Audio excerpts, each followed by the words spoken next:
¿Qué es lo que nos espera como país para el próximo año? Como potencial, en primer lugar, vamos a hablar. ¿Cómo está, señor Cuadro? Bienvenido a nuestro programa. ¿Cómo está? Gracias por la invitación.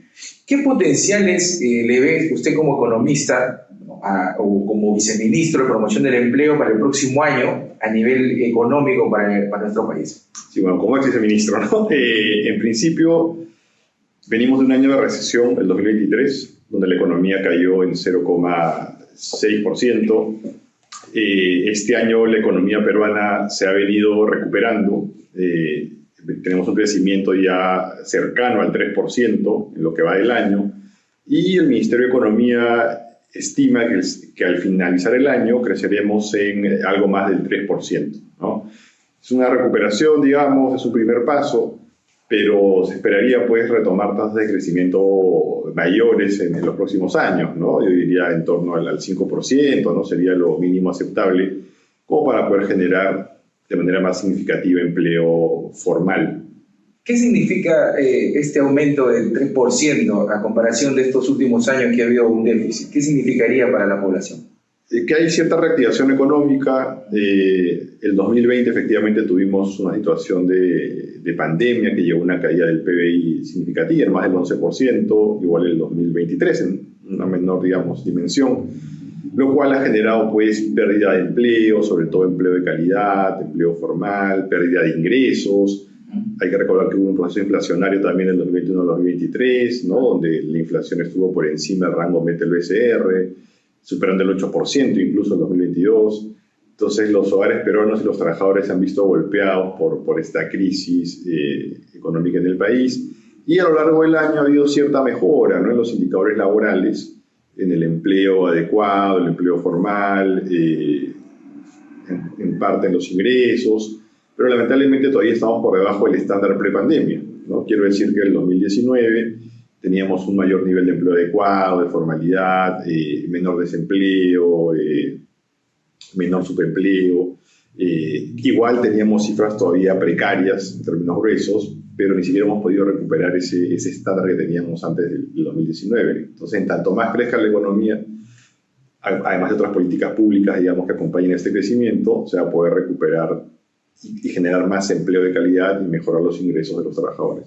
Claro, ahora se escucha que viene un auge para el Perú. Bueno, el gobierno con humos y platillos ha anunciado que bueno, se vienen cosas positivas a nivel macroeconómico sobre todo, pero lamentablemente eso no se ve mucho en la realidad, ¿no? El poblador generalmente de a pie tiene que trabajar pues en la informalidad, del sol al sol, diario a diario.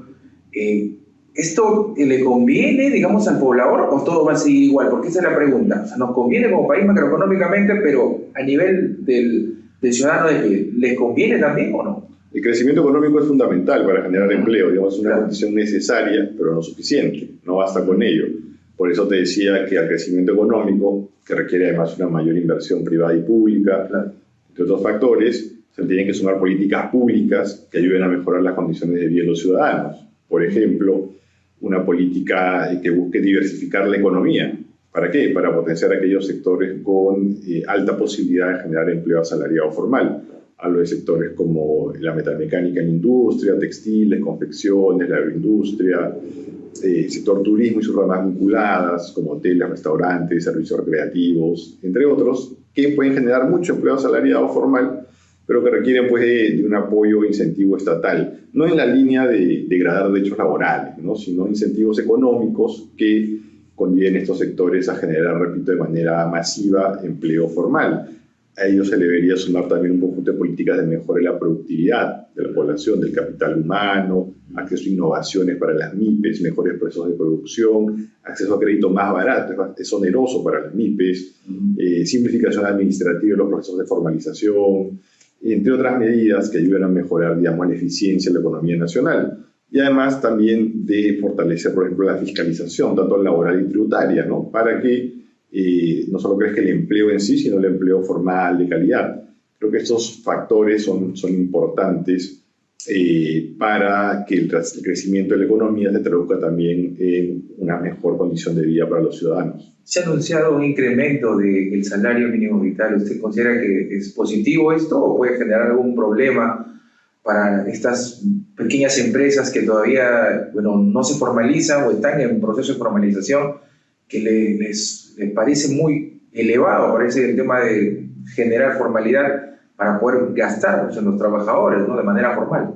Es positivo si es que se hace de manera, digamos, sustentada, ¿no? Técnicamente, tomando en cuenta diversos criterios. Por ejemplo, hace poco hubo un debate, una discusión, ¿no? En el marco del Consejo Nacional del Trabajo, entre trabajadores, empleadores y gobierno. Lamentablemente no hubo consenso, no hubo acuerdo, tripartito, pero desde el punto de vista del sector trabajador se demostró que había las condiciones adecuadas para incrementar el salario mínimo, en tanto que la economía viene reactivándose, ya no estamos en recesión, los niveles de informalidad y de desempleo vienen reduciéndose, acercándose al nivel prepandemia, y el salario mínimo en realidad es bastante lejano del salario promedio en el sector formal privado, ¿no? Representa el 36% aproximadamente. Entonces no hay un peligro de que un incremento del mínimo genere mayor inflación o desempleo, siempre que se dé sobre la base de criterios técnicos, que serían inflación y productividad. Son los criterios estándar utilizados a nivel internacional.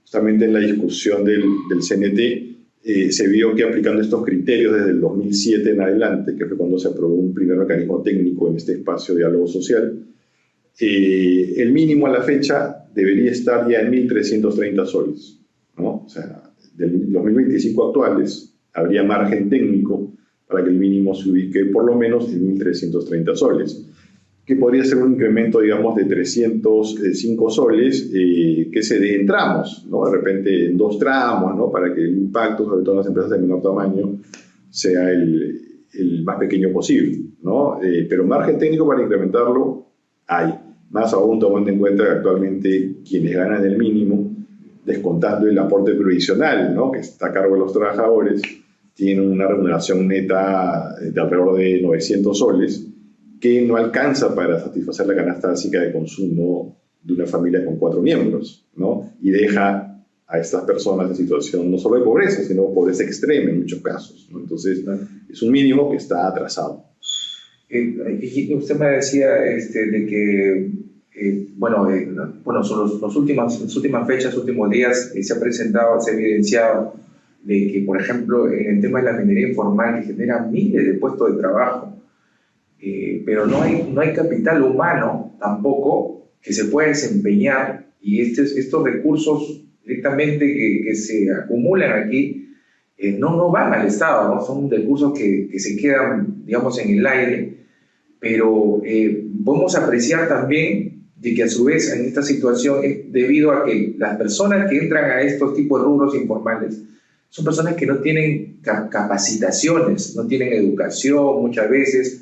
En las zonas pues altoandinas no hay universidades, una situación complicada.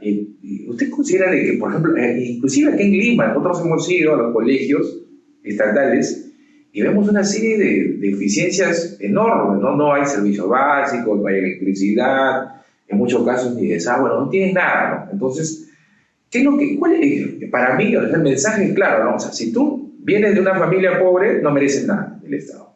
Mientras que tú tienes una familia que tiene recursos, pues puedes acceder a buenas educaciones, a buenas universidades.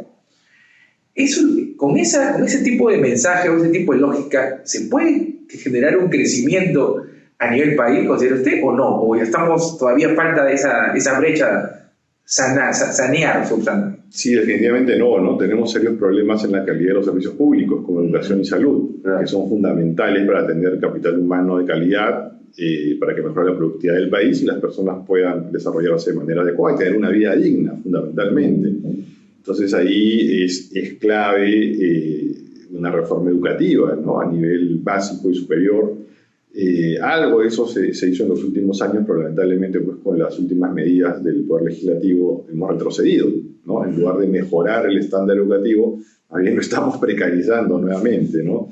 Entonces, evidentemente, ¿qué le puede esperar a una persona que nace en un hogar pobre, con una vivienda inapropiada, que tiene problemas de malnutrición, que luego salir de ahí, ¿no? Luego está condenada a ir a una educación pública en lo general precaria, No solo la pública, ojo que hay mucha educación privada mala también. O sea, hay educación privada que es vista como un negocio únicamente. De repente tienen mejor infraestructura, pero la calidad de los servicios prestados tampoco es la mejor, ¿no? Entonces, y eso le suma a un sistema de salud con deficiencias. ¿Cómo le pides productividad a una persona que está en esas condiciones, ¿no? Entonces, claro, entonces luego hablamos, por ejemplo, de meritocracia, pero ¿qué meritocracia puede haber si no hay igualdad de condiciones en el punto de partida, ¿no? El Estado tiene que solucionar estos problemas estructurales, ¿no? Con reformas en la educación, en la salud, brindando también seguridad, ¿no? La gente que emprende un negocio, una pequeña bodega, entre otros, ni siquiera puede desarrollarse porque, además de esas limitaciones de partida, vive pagando cupos en inseguridad, le roban, la asaltan, en fin, ¿no? Entonces, el Estado tiene que cumplir su labor, ¿no? Su labor de brindar servicios públicos de calidad y emparejar la cancha para todos. Los pocos elementos, pues, que logran sobresalir de estas condiciones pésimas, bueno, no trabajan para el Estado, ¿no? Lamentablemente, o se van al privado o se tienen que ir del país, ¿no? Pues, porque aquí no se presenta, o sea, ninguna oportunidad para estas personas, porque inclusive, si se habla de meritocracia pura, en muchos casos la política ha copado prácticamente a sus súbditos en las esferas de poder, mientras que las personas que pueden haber tenido, digamos, algún trabajo, que se han esforzado, no logran llegar a trabajar ni siquiera en un estamento bajo del Estado. ¿Eso también es un problema? Sí. Ahora, los casos de las personas que logran salir realmente de la pobreza de forma estructural son pocos, ¿no? Ahí aprovecho de comentarte, claro, tenemos una tasa de 30% de pobreza monetaria, ¿no? Que se incrementó en 10 puntos porcentuales con la pandemia, se recuperó en algo, pero luego volvimos a caer con la última recesión. Es una tasa, digamos, importante, ¿no? Pero a esa tasa de 30% de pobres hay que sumarle un 30% más de no pobres, pero vulnerables. O sea, personas que apenas superan la línea de pobreza, están a un paso, medio paso de caer nuevamente en la pobreza. Esa no es una clase media consolidada, ¿no? En la práctica son pobres también, ¿no? En el Perú una tasa real de pobreza es del 60%, ¿no? Realmente. Tenemos, mira, casi 2 de cada 3 peruanos en situación de prácticamente de pobreza monetaria, que es una cifra que se acerca más a lo que es la pobreza multidimensional, que no solo es la capacidad de gasto, sino también el acceso a servicios públicos de calidad, vivienda adecuada, seguridad, etcétera, ¿no? Entonces, mientras no ataquemos esos problemas estructurales, no vamos a estar mintiendo a nosotros mismos, ¿no? De nada sirve el crecimiento económico si no se distribuye de manera equitativa. Por eso es importante, ante tu pregunta, reformas estructurales, también por ejemplo en el plano laboral, para que el crecimiento de la economía y de la productividad se traduzca también en mejores ingresos para los trabajadores. Pero acá en el Perú más vemos que parece que a los trabajadores se les persigue, ¿no? Se limita la organización colectiva de los trabajadores, que es el principal mecanismo que tienen ellos para ponerse en cierta equidad con los empleadores y negociar mejores salarios y mejores condiciones laborales. Entonces, ese, por ejemplo, sería un tema a atacar desde el Estado. Se habla de una reestructura, bueno, los políticos, congresistas, he escuchado que se reestructure el Poder Judicial, que se reestructure la policía, pero nadie habla de reestructuración de la educación, el tema laboral, que es más importante todavía. Bueno, si basamos netamente en estas esferas, por ejemplo, del Poder Judicial, la reestructuración de la policía, pero son personas que vienen de la población, o sea, son personas que han estudiado en universidades, que dice usted, de baja calidad, muchas veces baja educación. Inclusive los jóvenes que tienen que ingresar a la policía son personas que no tienen acceso prácticamente a nadie, es la última opción que tienen para poder tener algo de dinero. Entonces, ¿cómo podemos pedir una reestructuración general en estos estamentos que son, pues, la administración de justicia, por así decirlo? ¿Qué mensaje nos da en ese lado próximo? Ya se vienen unas próximas elecciones. ¿Qué se puede hacer ahí para que los políticos de alguna forma tomen algo en común esto? Sí, bueno, es un problema grave en realidad, ¿no? En lugar de mejorar como democracia, más bien, lamentablemente, hay que decirlo, la actual gestión del Ejecutivo y del Congreso más bien ha venido destruyendo las instituciones democráticas del país, ¿no? Limitando sus competencias, copando instituciones, destruyendo su capital humano, subordinando unas instituciones a otras, no respetando la separación de poderes, la autonomía. Y es, digamos, lamentablemente una práctica generalizada, ¿no? De la mayoría del Congreso y buena parte del Ejecutivo. Entonces, la población, bueno, yo le diría que tiene que comprometerse más, lamentablemente. No, lamentablemente no, tiene que comprometerse más con la política de su país, interesarse más, en ver por quién vota, quién elige, participar, ¿no? Participar. O sea, hay mucha gente que está calificada, que es honesta, o gente que es también luchadora social, que conoce política, debería interesarse y participar en la vida política, ¿no? Digamos, como se dice popularmente, mojarse, ¿no? Y creo que es la única manera de salir de esta situación, ¿no? No dejarle el espacio a personas que van básicamente a defender intereses privados particulares, que no son por los intereses mayoritarios del país ni los que buscan pues, el bien común, ¿no? Entonces, lamentablemente, nuestras instituciones se vienen debilitando, ¿no? Hay un complemento al Tribunal Constitucional, la Defensoría del Pueblo, ahora la Nacional de Justicia, se quiere para el Poder Judicial, la Fiscalía, los organismos electorales, controlarlos. Entonces, estamos en un proceso de reversión de la democracia. Se habla mucho de entrar a la OCDE, ¿no? Al grupo de países más desarrollados. Yo la verdad que veo que el Perú está a años luz de esa realidad en pobreza, en informalidad, en recaudación tributaria, en seguridad ciudadana, en reglas laborales, en fin, en distribución de la riqueza.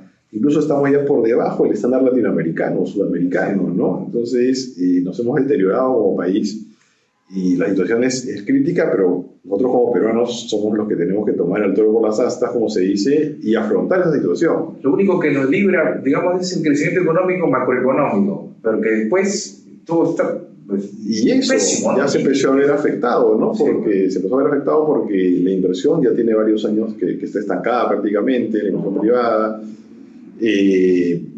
También estamos en una situación donde el Congreso está copando funciones del Ejecutivo, ¿no? En lo que se refiere, por ejemplo, a la política económica, ¿no? Aprobando un conjunto de exoneraciones tributarias a sectores que no lo necesitan, ¿no? Grupos de interés determinados que buscan beneficiarse indebidamente. Entonces, incluso la parte económica ya se está afectando, ¿no? Tenemos una situación de incumplimiento por segundo año consecutivo de la meta fiscal, de déficit fiscal más allá de lo previsto, y a la par de caída del peso de la recaudación tributaria sobre el PBI. Estamos por debajo del promedio latinoamericano, ¿no? Entonces, si no hay recaudación tributaria, ¿cómo pretendemos brindar servicios públicos de calidad desde el Estado? Entonces, lamentablemente el Congreso está copado por intereses privados determinados y no busca el bien común, el desarrollo de la población.